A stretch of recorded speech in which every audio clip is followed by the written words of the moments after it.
In this episode of Double Prize Podcast, I go through my run at Peoria Regionals and my thoughts on Gardevoir in the meta. We also go over the results in Peoria and Sacramento and talk about what we think will be happening in the format going forward. Alright, so the first thing we're going to talk about is Brent's run at Peoria. He got top 8 at the event, pretty good. I have his run on screen. Just to quickly go over how we got top 8 in Peoria, because I'm sure it's something you want to hear about. So what happened? How did you get top 8? Well, going into the event, I wasn't sure how well I would do since it was the first week with the Mew EX, which I feel like most people felt like, the meta doesn't change that much. For me, I'm like, no, they can Mew EX, take out Boss Micro Ninja and ruin my setup. Is Gardevoir just bad now? So I really wanted to play Gardevoir, but I was really worried about how good it was. I was also considering Lost Tina, but then, yeah, the Colors League matchup's unplayable. So, and I thought that would be really big, so I'm like, well, we're not going to play that because I do not want to take that loss. And yeah, when I was just testing Gardevoir in general, it's kind of fine into all these decks. I didn't really feel too uncomfortable in any particular matchup, so I just decided to run with it because it was a deck that I liked. So yeah, round 1 I lost. What happened?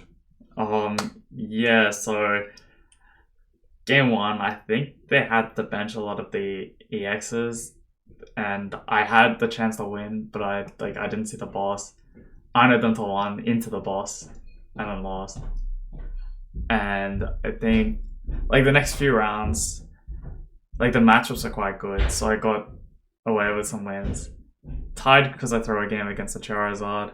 What did you do? I refined a Cresselia away, and then I didn't have the ability to collapse before Super Rod. And then I whipped the second Guardi X off the prizes, and I lost because I had no attack. What's it? What's the other punish? And then yeah, so I was 6-on-1. I was feeling really good, and then I almost got DQ'd. You were 6-on-1. So these are your 6 wins. Yeah. You rolled the Chien-Pao, rolled another Urshi as well. These matchups are not as good. People would say these matchups are not that good. What do you think you did to beat them? Yeah, it's Chien-Pao. I win going first, and I win when they brick. So I'm winning the majority of the time. Fair. Yeah, against the Urshi, though, it was kind of funny. I drew a terrible hand, and I was just there sitting and why am I still playing this game? I'm definitely going to lose this game. I decided to play it out with the 1 rolls in the opening, and I just got away with getting the Gardevoir and I just won. I think it was really big because even though I got 1 rolls, I think they tossed an energy retrieval and 2 energies. Or maybe it was 2 retrievals, something with a research really early. And they ran out of water energies. They simply couldn't yokel it because they didn't have enough water energies to get the damage on board. So they won 1 prize, and I just have 80 health or 70 health Pokemon on the bench that are just chilling on the bench, and they couldn't do anything. And then you mentioned on Twitter. You tweeted about it. You almost got DQ'd. What happened?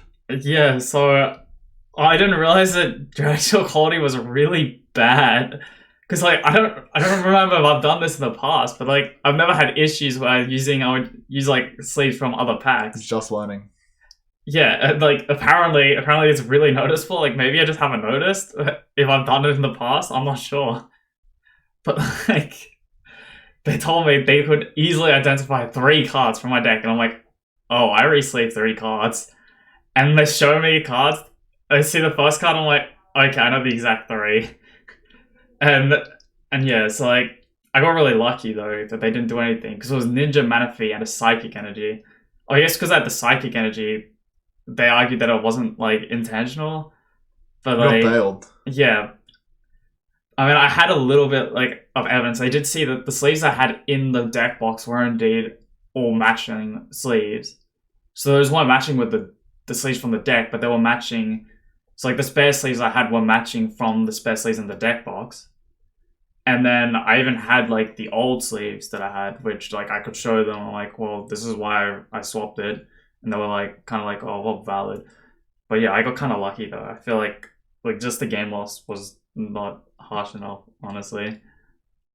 Well, so you think you should go DQ'd? Probably. Fair enough. Damn. And then day You're lucky you two, didn't. yeah. So then like I think I threw game two in the mirror. Like I overvalued Zacian. Well, I wasn't gonna take the 2 prize for the win anyway, so I should have kept the Ino, and then I lost because I didn't draw the other Ino, and then I couldn't disrupt, and then he had the pieces to win the game, so I tied that instead of getting the win.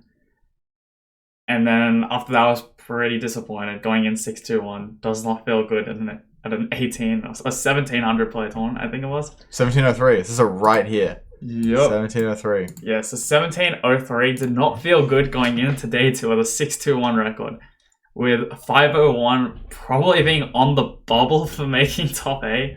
Did it end up being on the bubble? No, there were a lot of ties. Oh, yeah, right, there were a lot of got- ties at the end. Dude. I was guaranteed.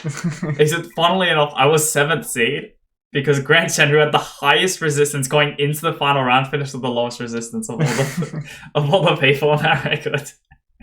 Like literally all his opponents lost, and then his tiebreaker just tanked. Yeah. Down here. Grant Chen. Yeah. So he was the one I think that was reliant on a tie happening, and I think it was the stream match that Yeah, tied. it was a stream match Yeah. that tied. Yeah. So he got really lucky for that, and then he squeaked into top 8, and then we both got rolled and got. He got rolled hard on it. Well, actually, Yeah. yeah, he got definitely rolled. Well, I got rolled. I didn't play a Rolls in game 1. Ah. Like I viewed turn 1 and turn 2, and I didn't see a Rolls. Oh man. Like, I didn't see an item actually, and I think I didn't see an item on the first Mew. In the second Mew, I may have seen a VIP pass or a candy. I don't remember. It wasn't a good item though. Okay, so day 2, we didn't go through this fully. You went 501. It's pretty good. Take those. Yeah. I mean, pretty smooth day 2. Any issues? Any sketchy games? Any massive, things that you think would be interesting to talk about? Round 11, I made a good scoop when I missed turn 3 attack, and then I won the other 2 games. Dub? Like I lost flip, but I did manage to get everything to get the turn 3 KO on Azad in game 3 against the Tina. Like, I mean, I kind of just destroyed them. Like, I think the matchup's favorable, especially with Mew EX. Very good, yeah. The lost Zard was really scary. Like, the combination of Echoing Horn and Holocha meant it was very hard to avoid Sableye just chaining KOs. So I just needed them to miss, which I did get away with. And, I got away with that in, game 2. Like, I think they got a really slow start and got completely rolled. In game 3, we didn't really have enough time to finish. I thought I would lose, but they kind of bricked in the late game, so I probably could have won that. And then, I just had to win out. Round 14, I think I toured them right on. It was a bit scary though, because I knew that I wasn't gonna have enough time for game 3, so I was fortunate that I actually managed to close out and not lose game 2, because it can get a bit sketchy going second. And then round 15, I lost game 2 mostly because I prized one of the Kalias. But I did manage to win game 1 going second, and then I dominated in game 3 going first with a relatively optimal setup. You missed a bait. And so you must be pretty happy with your top 8.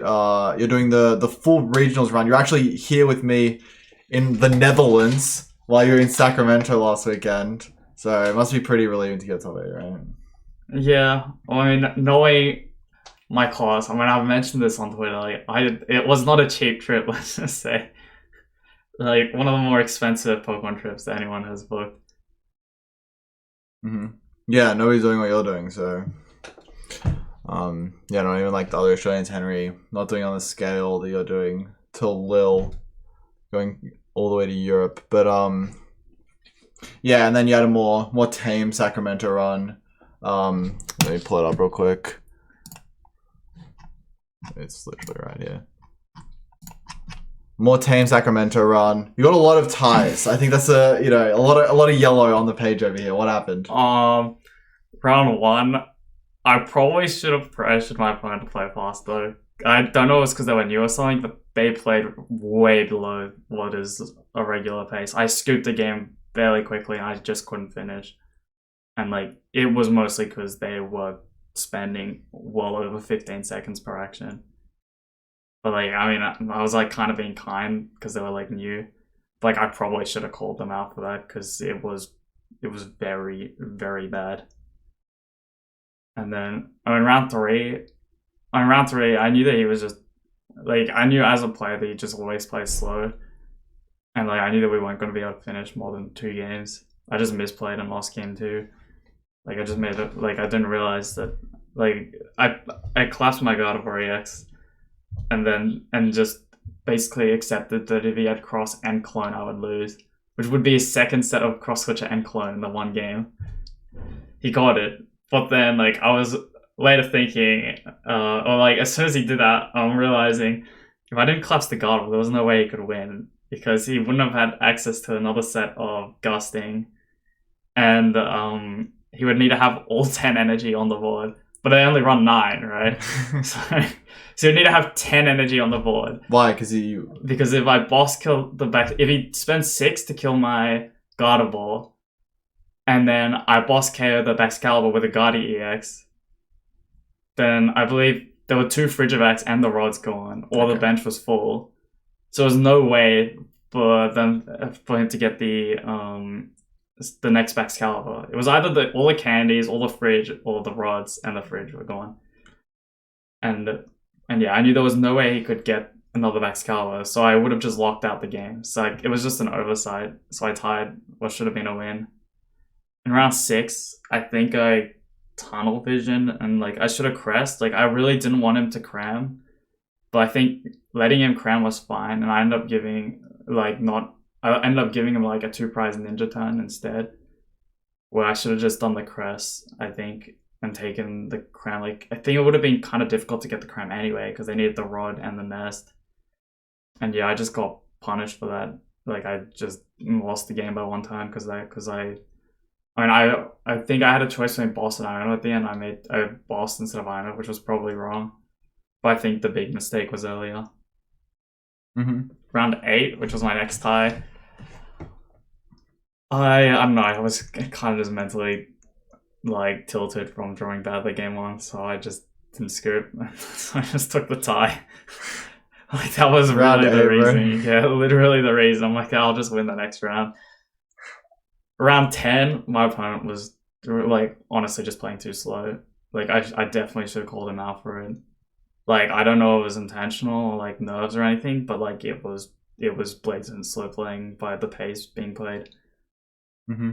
Round 13, he got a game loss for a deck list error. He put 4 nests instead of 3 nests in Hisuian.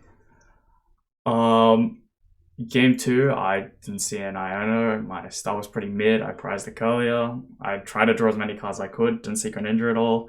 No VIPs, of course, nothing like that. Didn't see Iono the entire game. And I couldn't disrupt his hand, and he just chain stabilized and won. Next game, I drew past the Manaphy and got donked. Got him, yeah. Oof. That's tough. No, that was the lost. Oh, right. Yeah, next game. Yeah. And the Guardi, I misplayed by not, like, I tried to greed a Rod to try and get a 3rd Pokemon back, where I should have just rodded back in the Curly and the Gardevoir, and then, like, he honored me. Statistically, I should have seen the other Rod. Like, maybe, like, it was fine to do it, like, on average, but then, like, I just got punished for it. So, like, I don't know if it was a misplay, but I think it was. And then, like, I won game 2, and then I tied because of that, where I could have easily won the set, I think, if I made better decisions. Well, makes sense. Yeah, there was never actually a round that only round 13 was like a genuine loss that like I feel like my decisions couldn't have changed any outcomes, and none of the other rounds was I actually in a losing position when I tied. Fair. Interesting take. Do you think that you definitely could have won all these rounds? Regardless. We've had a lot of the like Yu-Gi-Oh! Thinking the game is not skill. What are your thoughts on that discussion? The Yu-Gi-Oh! I mean, I don't think you know much about Yu-Gi-Oh! I don't know. It's fun. Do you know a lot? I know the rules. You know the rules? Okay, I know the rules of the game. I know like a lot of the card effects. Let's just say you have cards that have like a billion effects. Yeah, I know. I have like a general sense as well. Yeah, they do. Like you have cards that do 7 or 8 different things. Like it's crazy what these cards do. Yeah, what do you think? So yeah, Skill debate. in Yu-Gi-Oh, I guess one thing is a big skill in Yu-Gi-Oh is actually in knowing a lot of the card pool, knowing a lot of these specs. Like a lot of the time, you will have to play around certain cards. If you're trying to deck build for a new tournament, maybe some card from 15 years ago has somehow picked up in the metagame. It's the new broken tech to run. But because they don't rotate, like sometimes that's just the case. Where it's like you have these veteran players that have 20 years of knowledge, and they're like, that card that came out 17 years and 3 months ago, I think is going to be very good for this tournament. And as a new player, you're just thinking, well, how was I meant to know this? Like, how am I going to get into this game and learn this? It's like, technically, you have this massive learning curve by that. And you also have other things where your decision tree is it's kind of wider and kind of shorter. Each card, you can do way more with each card. Usually, like, you have cards, like, that can activate on your opponent's turn. So it's like the timing and usage of these cards there's way more ways to use them, but you also see a lot less cards. So it's not like Pokemon, where in Pokemon, when you have so many different cards in hand, it's like, oh, well, what's the exact ordering that I'm meant to be playing this? Like, how am I meant to play? Like, am I meant to thin a card here, or draw some cards first, then thin a card? Like, it's very hard to tell exactly where the right line is in Pokemon for any of this. And you have so many more options actually in a turn, I think, with Pokemon. But I guess in that argument, it's like every decision probably matters less. So like a lot of these ordering plays, you only get punished very slightly. Like the odds that you get properly punished for a lot of plays is very low in Pokemon. Yes, because you have experience with like Hearthstone and stuff. So that's probably where all of your peanuts is coming from. Like, yeah, well, it's kind of like Yu-Gi-Oh in the sense that a lot of the time you don't have that many cards to work with. So every play has to be more deliberate in Hearthstone than Pokemon. Like for example, in Pokemon, if I like refine before I play a Fog Crystal, odds are I'm not getting punished that much. But like in games like Yu-Gi-Oh, if you mistime like your trap or something, that's going to like completely ruin the game a lot of the time. Think a bigger impact. Yeah. I guess I kind of have the same feel, but like even with it being like law, I mean the percentage, because because you do it so often, it like adds up a lot.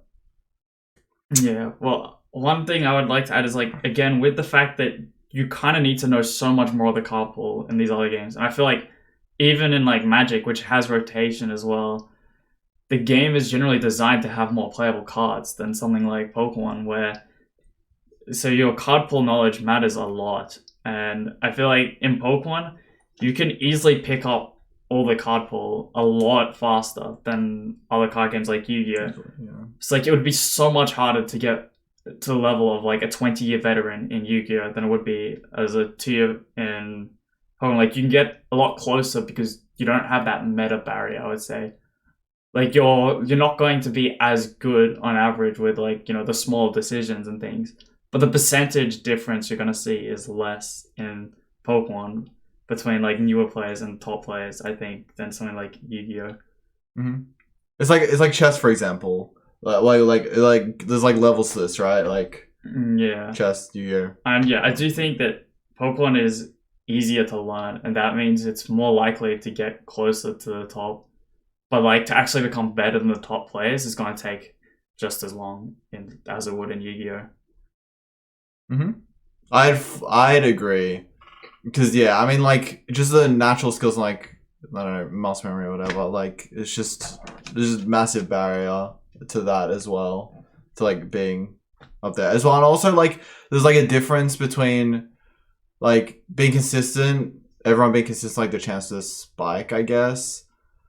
Because like you have like the easier decks as well, which you wouldn't have any like easy. Oh, I actually don't know, but you probably wouldn't have a necessarily much easier deck in Yu-Gi-Oh. Oh, you definitely do. Well, you would have easier decks, but like you wouldn't. It'd be like exactly like you said, like you'd be less percentage. Well, less percentage to do well. I mean, I'm pretty sure there are decks in Yu-Gi-Oh where you kind of just ignore what your opponent does to some extent. You're just like all in, and you have decks that like also just like disrupt them, I think. Well, this argument wouldn't exist because like the thing people are complaining about is like the first and second, but they're playing like relatively like easier decks where like the decisions matter less. Well, I mean, it's not that they matter less; it's just that they more follow tradition, like other card games. Actually, yeah, true. Where you only have a couple cards you can play in a turn, but the decisions matter more. Like you say that, it's just a lot of the decisions are easier though. It's like, well, if I don't attach my double turbo to my Arceus and use Trinity Nova, I'm losing the game. But if I do it, if I do it the wrong way, I lose the game. But I'm not gonna do it the wrong way because the decision is pretty clear and cut, like on where I'm attaching my energy. Fair. But like, for other decisions though, it's like maybe your boss and Iono, like if you make it wrong, you're just gonna lose the game a lot of the time. Yeah. And like you still have to make that decision with that deck as well. True. Yeah, with Arceus and Lugia. Yeah. I guess. I do still think like if you play the deck wrong, I mean obviously it's like well you're more likely to do well with Lugia than Arceus than like Guardy Lost Zone. But yeah, I guess it being close to other guard games makes a lot of sense. Yeah, I mean, I think the biggest part that makes it easy is definitely the smaller decision tree. Yeah. Like the number of possible plays you can do in a turn is less, which generally just makes it easier to navigate. Mm-hmm. And with like less knowledge about the deck as well. Yeah. Like easier as well, like less knowledge of the game and what other decks can do and stuff. You're more likely to be accurate. Yeah. It's not like you see a random deck that you don't know what they're doing. It's like, okay, so now I'm not going to use Trinity Nova. Yeah. Like, it doesn't work like that. Yeah. Not gonna boss, yeah. Yeah, like, instead I'll just pass. Like, it's very rare. Like, sometimes that's correct, but, like, usually, if you just keep attacking, you're not really doing anything wrong. Yeah, most decks are just scared of the Arceus deck attacking. Like, I don't know. There's not much else I can do. Yeah. Turns out doing, like, 180 or 200 a turn is pretty good. Yeah. Yeah, I can see it. Okay, so the next thing is we're gonna go through basically the meta game in Peoria that we have. So let me pull this up. So we're gonna go through Peoria, then we're gonna go through Sacramento. There's the last two tournaments, last 2 weekends, and then we're gonna go over Lille. So yeah, so the first thing we have is Lugia was played a lot, and it didn't convert very well. Into day 2, it was like the second most I think it was second right behind Zard. Second most played deck in day 1.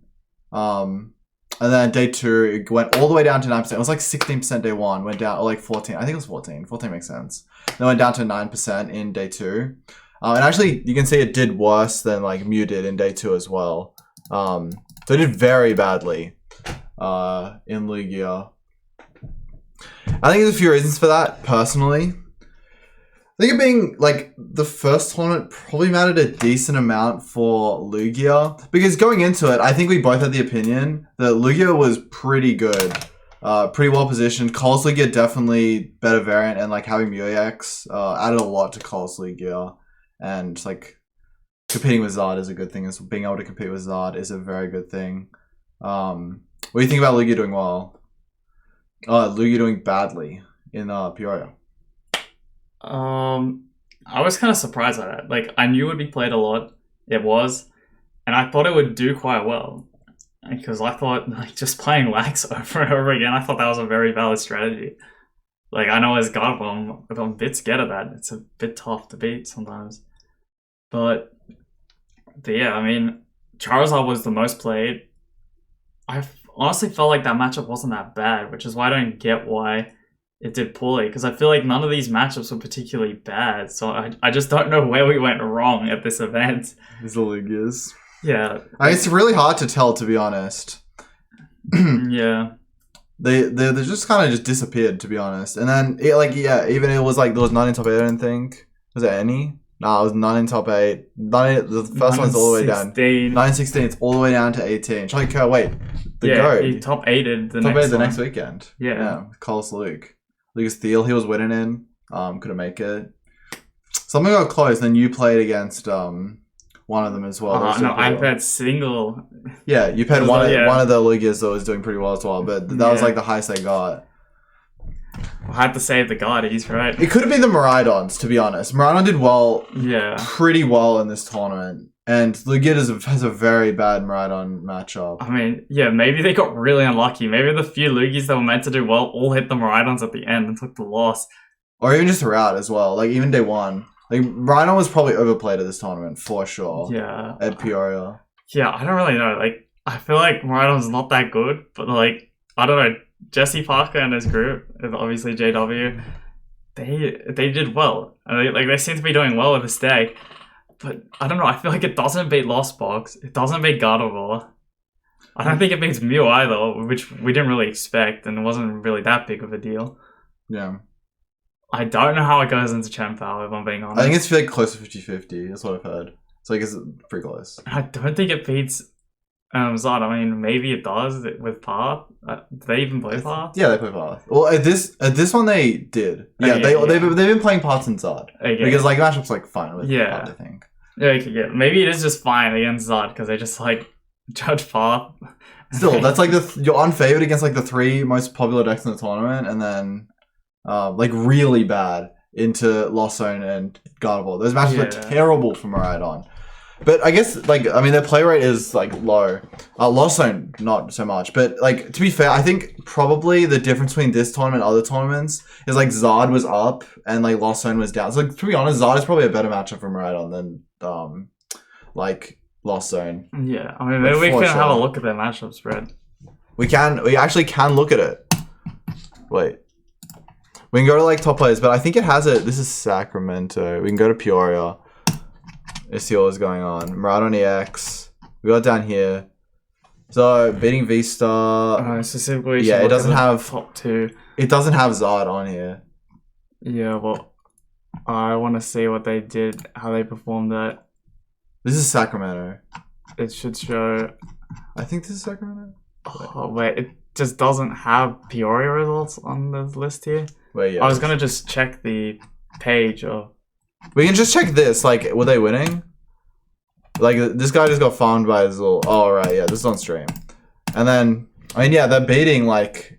Yeah, I mean they're beating these Guardies. This guy's barely losing. He went 3-0-1 against Guardi, which is crazy. He's being lost as well, bro. He's farming. Bro was eating. Yeah, like I don't get this because I feel like when I play the matchup.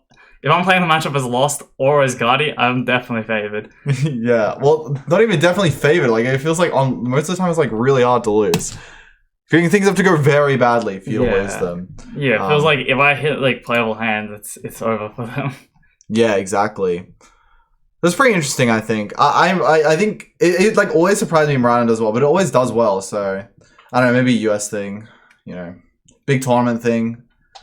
I don't know. There's a lot of Miraidons. You're just flipping a dice, but still, it's like the same people doing well. So it's interesting. I don't know. I don't understand, but it's what it is. Yeah. Another thing to note is Champow had a massive spike in play. Like its play rate before this event was terrible. Like it was like 3% on Limitless.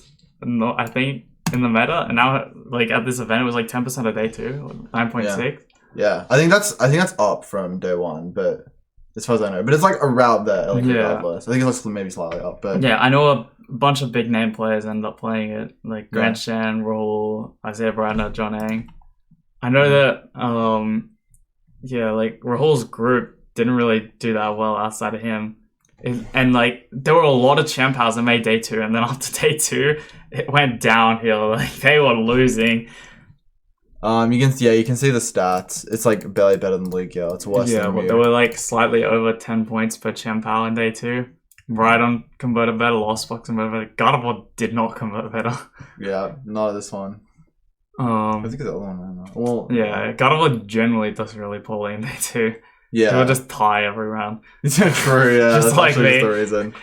No one's actually losing with Gardevoir. They just tie some ridiculous amount. Yeah, tie and just slowly go to the bottom. Yep. And then, I mean, Charizard did even worse than Gardevoir, to be fair, in day 2. Yeah. But yeah, I mean, the Champows didn't really hit the top at the end. It was just Grant Shan and then Rahul in top 32. But there were 17 of them. You would think that when there was 180. I mean, I guess you would expect 2 to 3, but mostly 3 in the top 32 at that event. What do you think about Gardevoir lists? Maybe this is something before we move on from Peoria, because this is the tournament you did well on. What do you think your list, Todd's list, other lists? Why do you think yours is better? Tell me. Why do you think okay, we'll start with this. Why do you think Mu-X is worth playing? I think Lost Box is everywhere currently, and I think Mu-X is noticeably good into Lost Box. So like, even if they bench Manaphy, the fact that they bench Manaphy means that Mew-EX is contributing the matchup. Like if they bench Manaphy, it's significantly harder for them to have 2 Sableyes on the bench, meaning that odds of actually chaining Sableye attacks has decreased. And a lot of the time, that is what you need to win the game. And alternatively, you have lines where you can Iono, and then Moonglow reverse the Manaphy, and then boss the Greninja. And sometimes that's just a winning line. I feel like, considering how big Lost Box is, and the fact that it's even bigger now than it was before, you're doing yourself a disservice for not running Mew-EX in your deck. Mm-hmm. Yep, and what do you think about 2 Collapse 2 Worker compared to the Lumi Sealstone research sort of idea? I don't like research. I think you, as Gardevoir, since you're falling behind, you need to consistently map games with like certain prize maps. And a lot of the time that may involve things like having double reversal, double boss or so.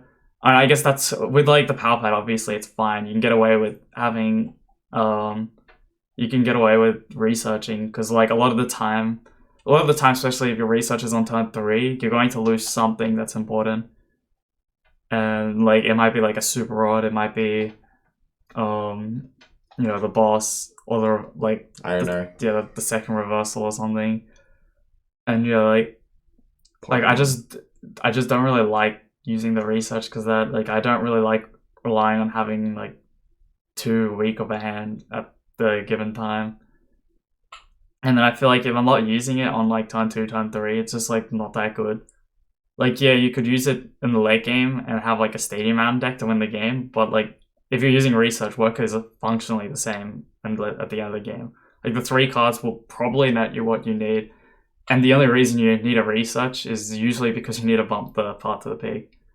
So like Work is like kind of better in a lot of situations. Like it's only like worse on like turn 2, turn 3 usually, and then apart from that, I'd rather just have like a Worker during the game. And without research, it means that if I need 2 boss in a game, I'll always have my 2 boss.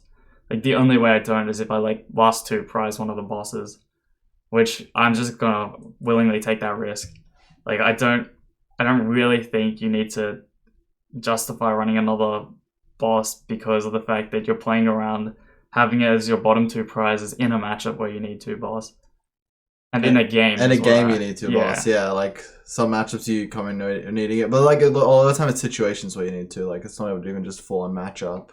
Some situations you need to. Yeah, I'll say the next controversial thing is just collapsed. Like 2 collapse versus 1/1 Stadium Split.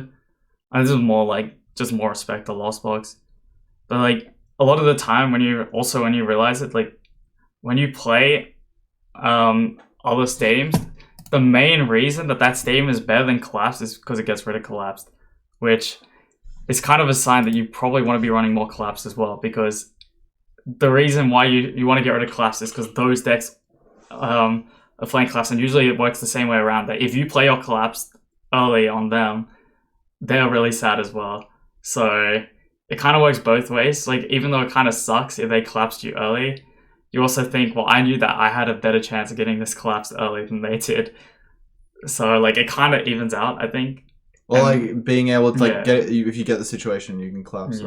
Yeah. But then you do have situations where you do things like collapsed, and then it's like, oh well, let me just, like especially against Lost Box, if you collapse to get rid of like a 1 prizer, and they're like, well now I'm just gonna save like a 2 prizer over 2 turns, and then I just go work on, then bench a 1 prizer, collapsed, and now they don't have the win over 2 turns, and now I've just gained a turn, and often that's game winning. So it's like that's like a kind of line that I often do get away with against a lot of Lost Box players, and like overall you see from stats that most Gardevoirs do not perform well against Lost Box. That's where a lot of the lost games are, and I think this is mostly because people do not want to make that sacrifice against the collapsed stadium decks to improve their Lost Box matchups.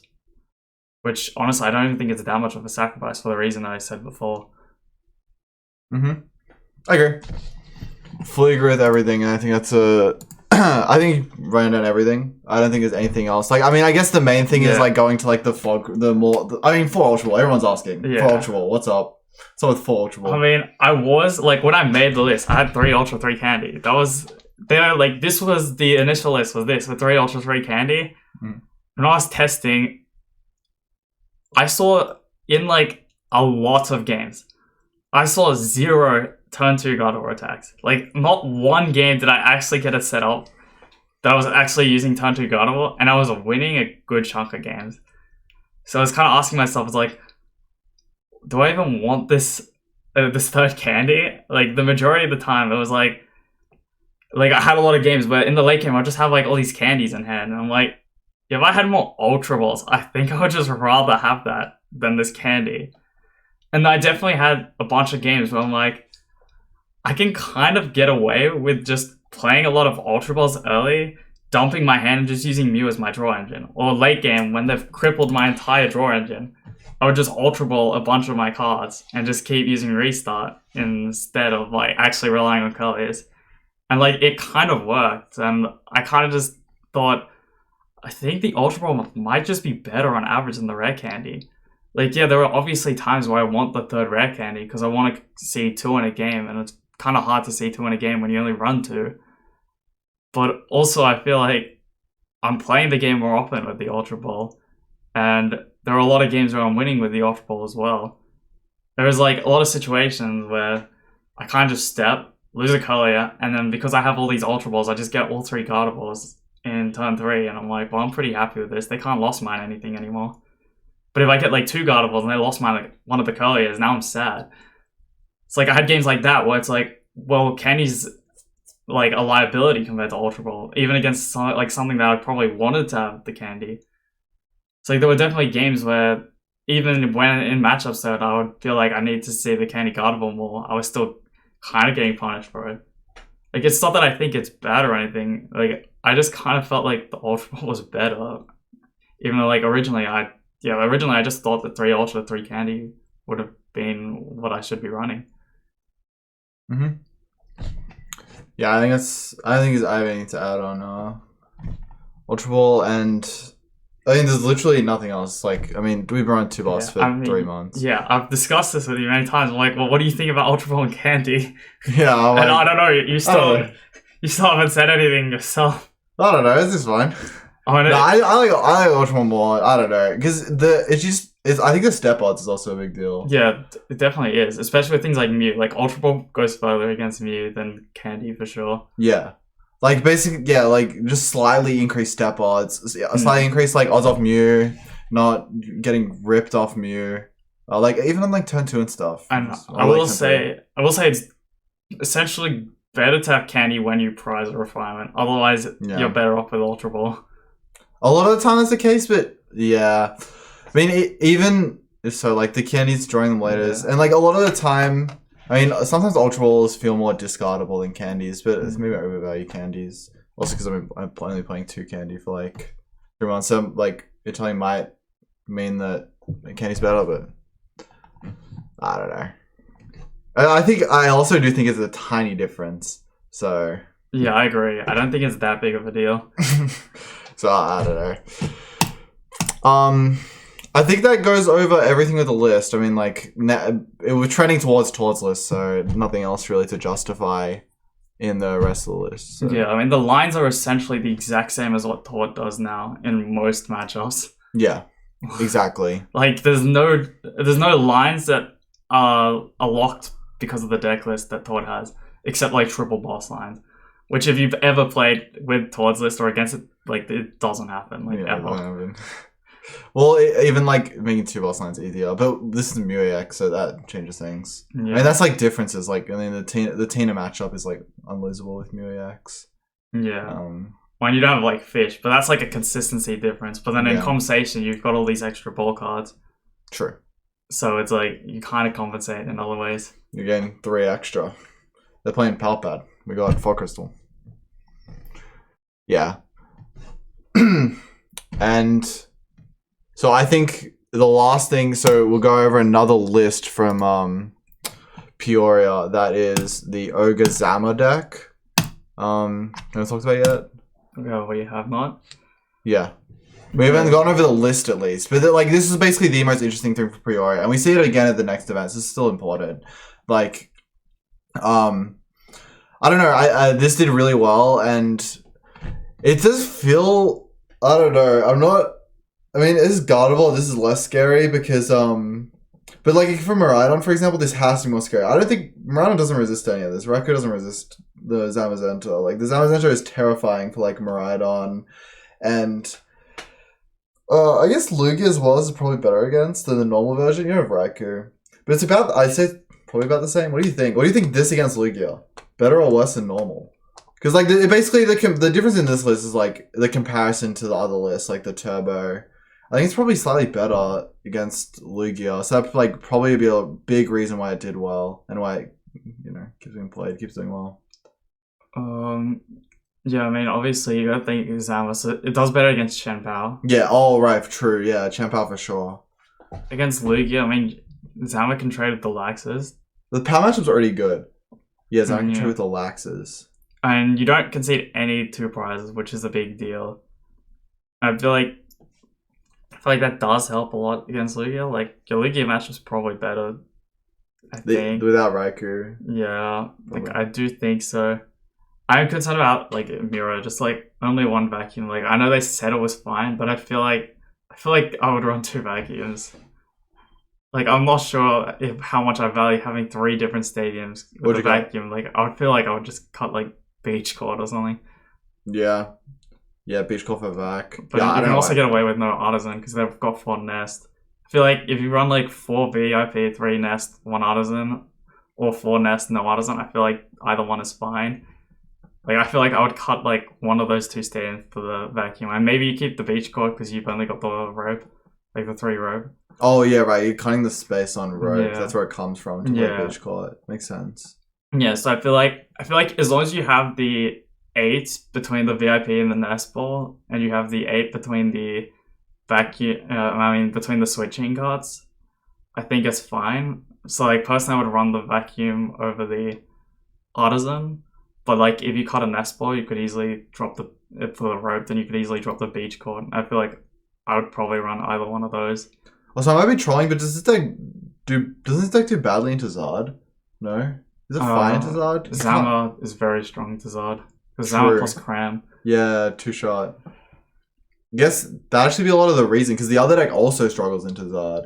The other variant, especially now, it definitely struggles into Zard.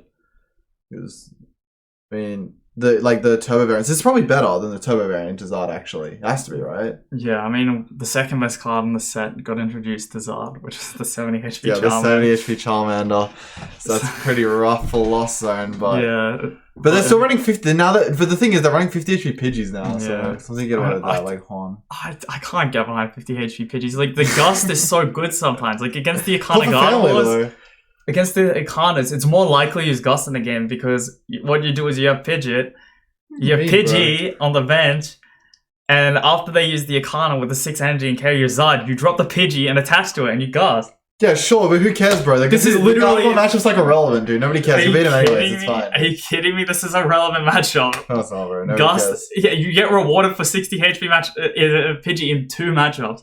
The 60 HP Gust Pidgey is broken. I don't know what you're telling me, but the card is insane. I think, okay, and if we look at split, I've actually looked at this before, of the split of Zard EX, let me just get up the tournament. Zard EX Pidgey split.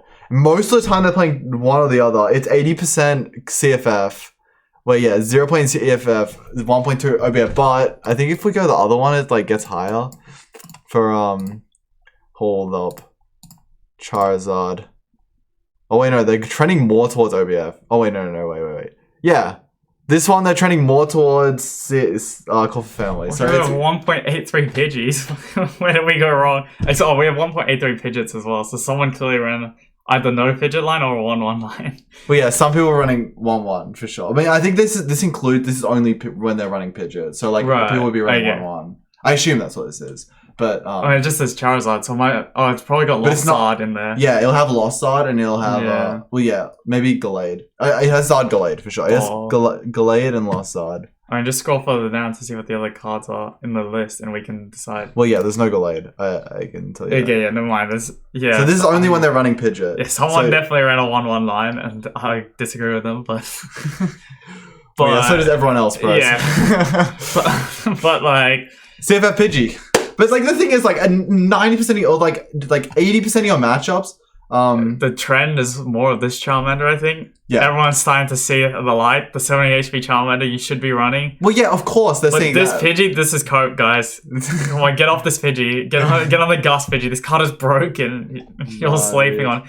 I gave you a use case. I gave you the most valid use case. Yeah, sure, dude. But 80% of the time you're playing against a deck where you start CFF, you just attach an energy to it. Yeah, but you also have to start the call for family. You got two of them, bro. It has to be against. It's your best starter, so you can start it. So I guess you can argue that the Lost Mine decks aren't going to hit it turn 2 very often. Yeah, they're not, dude.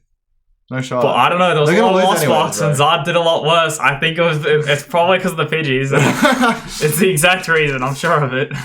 Yeah, the switch to 50 HP Pidgeys. Yeah, it's boosted Lost. Pidgey propaganda. I'm telling you guys. Pidgey propaganda. And that brings us to Sacramento Regionals. Lost Box did 20%, 21% in day 2. It went up from day 1, I think. But most played deck by far, which is interesting because we haven't seen that in a while. Since like Worlds. Well, I think it was 14% day 1, and I think Zard was second maybe at like 13 or 12%. Yeah. Yeah, it was like slightly below. I think it was 13%. Yeah. And yeah, then day 2, Zard dropped, Gardevoir dropped, Chien-Pao dropped, Miraidon dropped, Lugia Archeops maintained, and Lugia was the only other archetype that wasn't Lost Box that maintained, and Lost Box went from 14 to 22% meta share, which is absurd. Yep. Like, it completely dominated every way. Mm-hmm. Like, its averages were like near the top. It placed like, apart from like not making the finals and not going deep enough, there were Lost Box everywhere in day 2. But I guess clearly the Lugia players were prepared for it because like the Lugias just made it through. Like, look at this, 4 Lugias. There were 8% in day 2 with, I'm not sure how many were in day 2, like 12 players or so. Yeah, Lugia was best converting by far. Like 11 Lugias and 4 of them made cut. 4 of them made cut. And literally everyone, like, we had all our players that said Lugia was good last week, and then it did terribly, and everyone's like, you guys are coping. And then the next week, I don't know, Lugia's good. Yeah. I said Lugia was good. People don't believe me.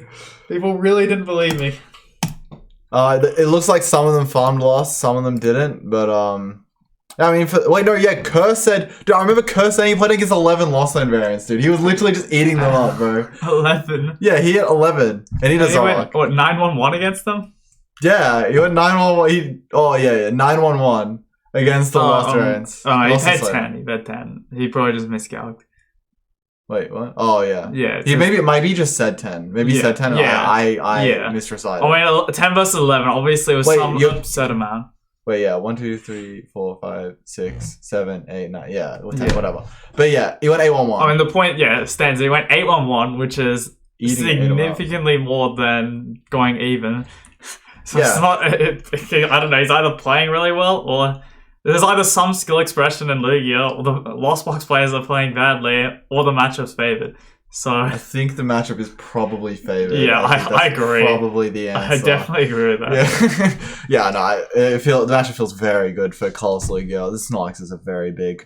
They do not have a good answer to Snorlaxes. I mean, their only answer is Dragonite, but legit. The solution is they're targeting your Archeops. Just play more Snorlax down. Like, go get them. Yeah, exactly. I mean, they do have Dragonite. Yeah, that's like they can't stop all of us. I'm telling you. But but you load all the energies on the board, and then Weird Air comes in and just nukes the Dragonite, and then you've got 2 Lax still fully powered. They lose. But some of them were not running Weird Air, as far as I remember. Am I right? Yeah, like 65% Weird Air. Yeah, a lot of people still aren't on the Weird Air. Well, they're Mew-EX, so you can Mew-EX it down. There are people with Radiant Serena, so those people might be a lot of the players who aren't running Weird Air. True. Because then, like, you don't have that fear as much of getting ninjaed. But then I guess, like, you don't really stop them from just going ninja into ninja anyway. So, like, Serena's functionally useless if you do that. But then I guess if you ninja to ninja is hard, I think. If you get away with ninja into ninja, then the odds that you hit Dragonite is tanked. True. Yeah. Okay, you're really hating Ninja, then Ninja, and then, oh look, my third gate. Oh look, Dragonite's coming in. Yeah, and then you can like bench Murex with a DT Yeah. on it or something and like just get away with it and at probably that point. yeah. Yeah, like they're not gonna go if you I know they're not gonna go Day Night Boss after going Ninja. It's just not gonna happen. Yeah, and I imagine that like Kyogre, especially like the Zamazenta is probably like easier to manage, honestly, than the Dragonite. Yeah, probably. Like it's probably close. But like because also they get the extra turn sometimes. Don't have to like rely on Forest Seals. Oh, like their Forest Seal Stone disappears, so I don't have to sweat about that. But yeah, I mean, I think it was like it was bound to happen eventually that Colossus League would do well. I think the deck was just inherently strong. The matchup spread is really good, and like the also thing I was gonna say is like Lost Zone's in like the day 1 deck, and then Lugia ate the Lost Zones. Like obviously, like Lugia was the day 2 deck because the matchups were really good in day 2. Like. You can say like Zard is probably. I mean, the Zard matchup's close. Maybe you could say it's like slightly unfavored. So like that being less than day 1 is probably good for them. Baradon's not doing as well is definitely good for them. Yeah, so. and it wasn't too much to be scared of, and the Italians kind of were around the top tables, and they just kind of died because they hit all the Lucius. Oh yeah, Urshi Intel. That was 9-0. Crazy. Kreckler, bro. Yeah, Alex Kreckler. Was it Alex Kreckler? Yeah, it was Kreckler. 9-0 with Urshi, which I did not expect. He got top 32 awards as well. Yeah, I made top 8. Yeah, I had no clue. I did not expect that deck would go 9-0, and then it didn't do that well. I mean, he still got 32, top 32, which is pretty good. Like, it's a very good finish, but when you start 9-0, finishing only top 32 is really sad.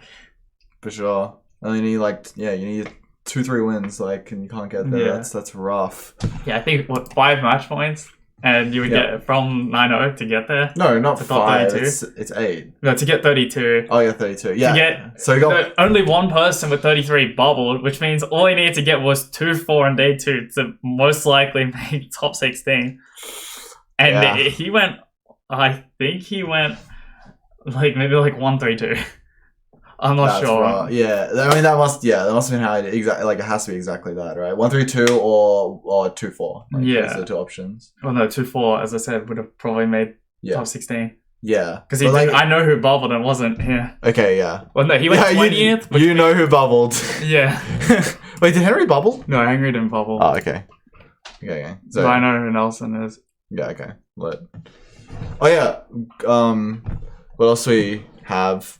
Wasn't doing well. Okay, I'll ask you this first. Gardevoir lists. What do you think? There are 2 Gardevoir lists to look at, I think. Both of these are interesting. We'll go Henry's first. These are the best 2 performing Gardevoir lists. Brent's take Gardevoir connoisseur on Henry brand Gardevoir list that has absolutely nothing special in the entire list. It's 1 card off what Todd's been running. What do you think about Pokemon League headquarters? Bad. Like actually just bad. Okay. Like it has use against Lost Box, but I think statistically it's just a blank card. Like, I mean, like the vacuum is better if you're gonna run that. Like, that's the only difference between Todd's list. Yeah, I would much rather have the vacuum over the league headquarters. I agree. Bad card. But like, Henry, I mean, obviously 1 card isn't gonna make that much of a difference when the majority of the time it's gonna have the same function as well. Yeah. So like, it really doesn't make that big of a difference. But I don't agree with the card. Okay, and then Ryan Harris, little bit different list.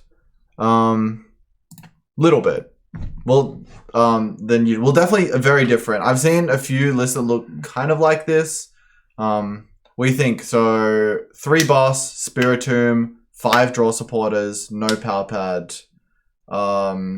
Vac instead of Worker, and then rest is like pretty close to what you're running. Yeah, I don't agree with memory skip here. I feel like if you're running Tomb, you're just gonna destroy the Vulpix anyway.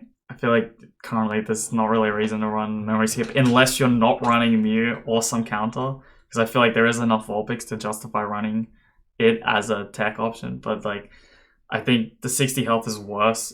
That like the option of using memory skip is worth less than actually the health. So for people who don't know, the Mew EX. So firstly, Spiritomb, you can turn off your Enzation ability and then you can attack them. Attack the Vulpix, you can clean kill them. The Mew EX, also the Vulpix's attack actually has the text on it. It shreds, so you can shred through the Vulpix's attack. They don't know what shred means. Shred means it goes through all effects. Yeah, it's like Giratina V's attack. Yeah, it goes through effects. It is Giratina V. It's Giratina V's attack. Plus the extra effect of no Pokemon that have abilities can damage you next time. Yeah, exactly. So that effect doesn't matter because Vulpix doesn't have an ability, but... Spiritomb shuts off Zacian's ability, which means that Zacian can hit Vulpix, which is a crazy interaction. Yeah. We've never seen about that one since the beginning. Yeah, but a lot of people might not know about that because Tomb hasn't been that common in Guardy for a while. Yeah, true. It's been ages since that was like a big... Like at the time, that was like, okay, this is like why it's being run in Guardy. Yeah. Not anymore though. Oh, well, kind of still, but... Yeah. What do you think about Tomb generally? I don't know, it's hard to say. I feel like Mew is like just not going to be that popular still because Zard is everywhere. Mm-hmm. He's going to be around. I just don't think it's above the play rate to justify running Tomb, personally. You think Mew... How bad do you think Mew is into Zard? That's the real question. I guess the DT Mew's not that bad. It's not that bad. I guess the thing is, like, Mew is, like, very strong if no one's running Tomb overall. But, I mean, I guess you're good into Chien-Pao, probably good into Miraidon. Zard matchup, like, for the D team, he's actually not terrible. It's, like, pretty even. Like, you might even be favored, honestly. Against Zard? Yeah, it's, like, kind of fine. I think it's fine. DT against, like, Ogre's bad, definitely. Mm-hmm. Against the regular Lost, it's like pretty fine. Especially since they're cutting Drapions a lot of the time. What other matchups are there? I mean, Gardevoir, like, I feel like you're negative into Gardevoir, but obviously Tomb makes it even worse. And then what other matchups? I mean, Urshi you beat, except if they run Tomb, then it can be close. Like, actually kind of close because your deck could just brick. Well, yeah, for DTE Mew, for sure. Definitely for DTE Mew. Well, the hitting for 140 is terrifying when you actually just can't do anything. Yeah. Yeah. Like, the Fusion Mew's chill, but like... Yeah. I mean, Fusion Mew destroys them regardless of Tomb. Like, even with the Tomb and the Agicamo, it's still a rough battle. Yeah. But yeah, I mean, obviously it helps against that. I just don't think it's worth that, because I don't think it's common enough, but like, it's not like it's a terrible card or anything. It's got its uses. Mm-hmm. And it also helps a little bit into Lugia. Yeah. I think the rest of this is pretty close to like 3 bosses. Yeah, 3 bosses mostly so you can afford to discard it or you can see it more often. And then there's a worker less, but then to compensate, there's a vacuum over a fog crystal. So slightly weaker on the openings, but then it means you're also more likely to see the boss. Then obviously the 3 Ultra, 3 Candy, which is like, I mean, I've already mentioned that. Normal, yeah. I think that's it for that. And then... God, having to lean over to do this is cringe. Alright, and then the last thing we had on this tournament was our Gyarados. Because I think this is the most interesting list from this tournament. Like, come on. This is cool. Gyarados definitely a terrible card. For sure. It has a lot of health and does damage, but the card is pretty bad. They're only using Hyper Beam. I don't know about Hyper Beam against Zard. But yeah, that's it. I don't know. Deck's pretty cool. I think... Is this a Judge Path Arceus, dude? Like, there's literally nothing else in this deck. Slacking's cool. I mean, Natalie was playing, so Natalie and Ian were playing Slacking, Arc, Flank Peak Guard Worlds, which is a cool deck. Similar to the Catron deck from NAIC. Yeah, Catron deck from NAIC. So, like, it's sort of like the Slacking idea we've had for a while. But I don't know, it's never done good. Never ever done good. Ever. Well, Catron got top 8 at that IC, but, like... I don't know. It's pretty unique. It did well, and I think Greninja's pretty smart, to be honest. Overall, but I don't know if this deck will do well again. I'll say that. I mean, there were a few questionable choices in the deck list. Like, I don't think Defiance Band is very good. I don't know why is the Serena in the deck. Yeah, the Serena, like, that could easily just be a third boss. Yeah, I don't know. Like, I think it's been like a year since we realized that Serena is just worse than boss. Yeah, and then there's Vacuum, which, I mean, at that point in the game, like, I don't think you're hitting it consistently turn 1, and, like, later on in the game, do I really care about using Vacuum? Maybe run the Solrock Lunatic. And then, like, is it really worth only running 3 DT when you have games you get pathed early? I mean, you have the Vacuum to get the DT. Aishin does not have a very good Miraidon matchup. Like Lugia. Yeah, like, all the decks without them were good with terrible Miraidon matchups made. Like, I just don't really get a lot of what's happening here. And, like, I don't really know. I mean, obviously, like, the majority of it is just fine. So like obviously you play well, and it's like pretty standard. 4-3 arc, 2-2 bib, 4 path. Yeah. and enough like 3 Josh Toyo, no, yeah, 3 Josh. It's good enough to beat a lot of things. Yeah. So I can definitely see why they did well. Yeah, I can see it too. I mean, the Lugia's like throwing against this guy. Yeah. So, but that's whatever. Yeah, I mean, the Lugias were throwing into this guy, except the guy in finals, apparently. But it is what it is. So, you probably got pretty fortunate to... I would say, pretty fortunate to do this well. List probably not going to do well again. Maybe we'll see, like, the Braden Alpha deck do well. Yeah. Or, like, better. At least it beats, Lugia. Which probably can't be said about that one. This deck, dude, I literally... I would 1-1 Duraludon though, like you go second and they high roll, you just lose immediately.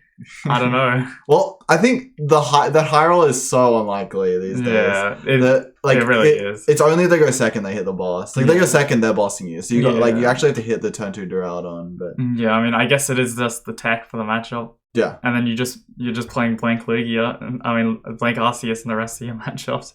Yeah, except the Gardevoir matchup where you have 2 Mawile and an Echoing on. Yeah, that's a bit crazy.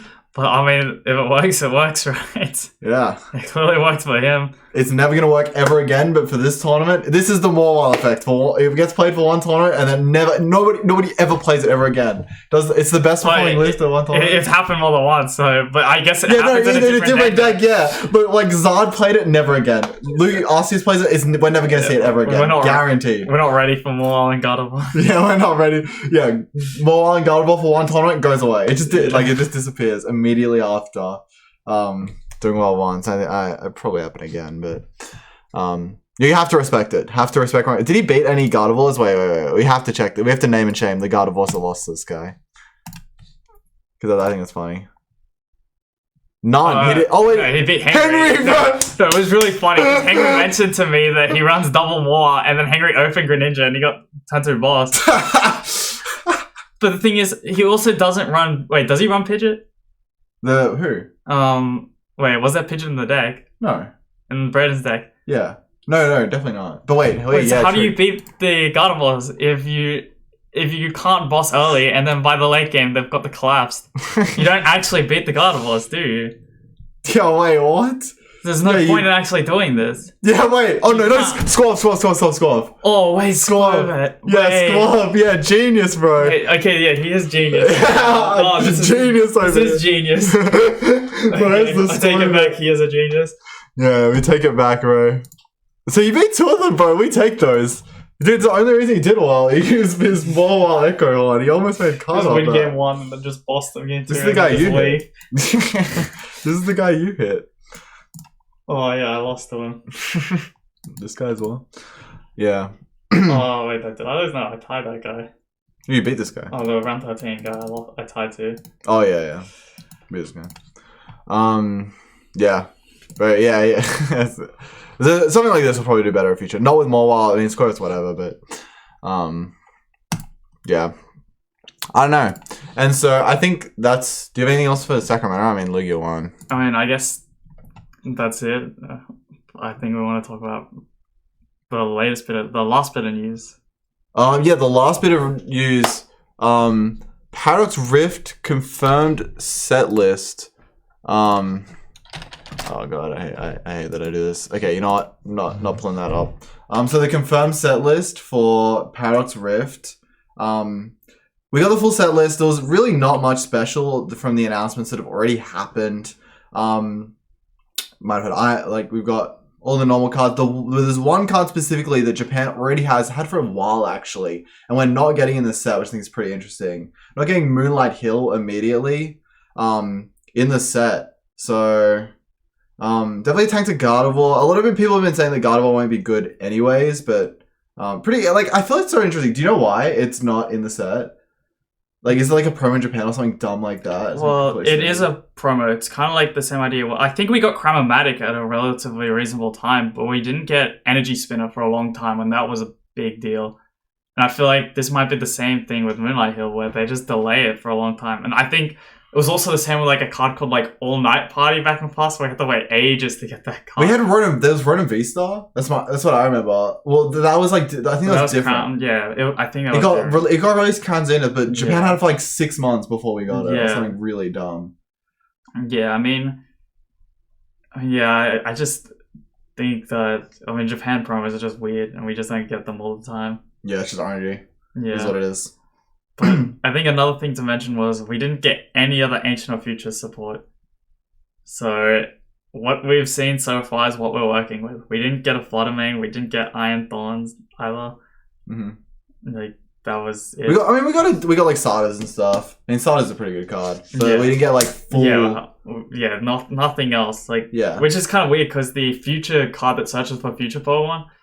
How do we use that in any deck? Yeah, it's terrible. The cards just isn't good. There's no way. Like, we have to have a future deck, and like the cards are obviously made to not be a future deck. Like it kind of will be Valiant, but like I don't know. It's like kind of. Well, it's designed to get future Pokemon out, except we don't have a way to actually make a deck around that yet. Yeah, exactly. Like the example I have is like we had Tag Call, but that got the supporters as well. This one doesn't get the supporters, and like that was just Search too. Like I think Tag Call you could say it was like very strong. Like maybe overpowered, but I don't know. Like Tackle at the time felt fine, and like they print just such a weaker version of Tackle. It's so much weaker. So I don't know. I think that's pretty interesting. Like a lot of the support is really bad. Like the capsules are pretty good, to be fair. And I think we will have decks. It's just hard to say how strong the decks are. Like Iron Hands is probably like the only real future Pokemon I think that's gonna see play currently. Oh, Valiant probably. So I think Valiant as well, definitely. Yeah. But then I don't think. I mean, obviously, Turo will get used because it's AZ, which is good. Yeah, but it's not as a fusion card. Yeah, it's just a literally just gonna be used as AC. Yeah, exactly. It's not like oh I need to use it in my Valiant deck. Like it's just a card. It's really just AC again. Yep. Anyway, so what are your thoughts for this weekend? Now we've got Lil. Yeah. Well, we can guess the percentages for decks. We can pull up all the decks and just guess what we think the percentages for those decks will be. I don't know. Europe historically, I think, has had Lost Zone pretty high. We always have high Lost Zone, but maybe we've just been at Lost Zone times in the meta. But Lost Zone will be high. Lost Zone will go up from you just like 14% Lost Zone at like day one. I mean, it'll go down from 21% because it's very high, but I think Zard my actual feeling is Zard will progressively do worse. I think. I don't think it'll go up. I think like it peaked at 70%, just keep going down, and like I mean it's converting pretty poorly overall. So I think Zard will do pretty bad. I think, I think a lot of them will stay the same. I just don't believe in Miraidon at all. But like he's doing well, so. I would just say that it's gonna go down. Like it says 8% here for Sacramento, the last event. I'd say it keeps going down to like 6, 5, day 2. I don't know. I just don't believe in it. Especially, I feel like Lost Zone is just gonna keep going up. I mean, I guess Lugia's going up as well. Actually, to be honest, it could be Marion's time. Lugia going up because Lugia will go up as well. Like Colossus Lugia, like doing well. People gain the confidence to bring out their Colossus Lugia decks. We played a lot. Mew probably on the down at the moment because people are playing Tomb. I think Mew is actually really scary to play right now. Because for some reason people are playing Tomb in like random decks. I've seen it way too much.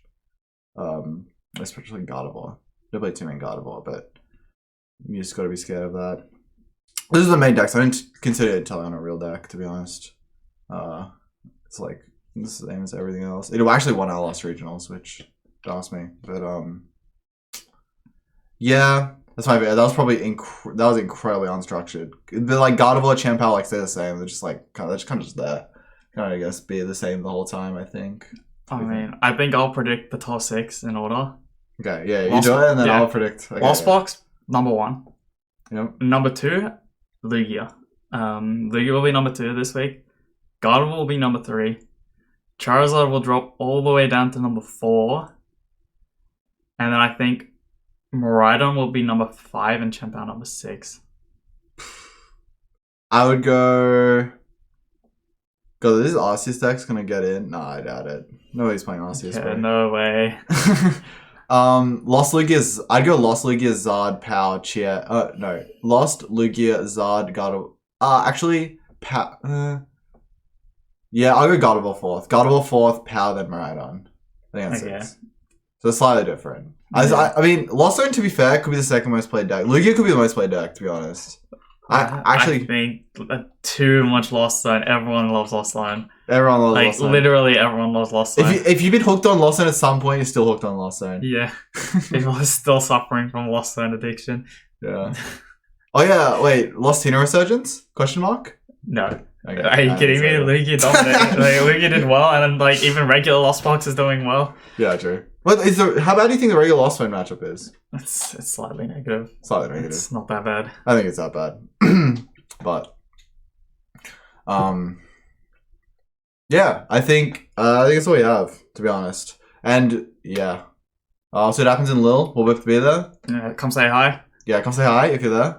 Lille and Toronto as well. Yeah, we're both going to Toronto. So basically, the plan for me and Brent is he's at my house in the Netherlands, and we're going to Toronto after. So yeah, he goes home, I go home. So if you want to follow us, you can feel free to do that in the tournaments because we'll be playing in them. So, anyways, guys, this has been Double Prize Card Podcast or Double Prize Podcast. Thank you for watching. Peace. Yep. Peace.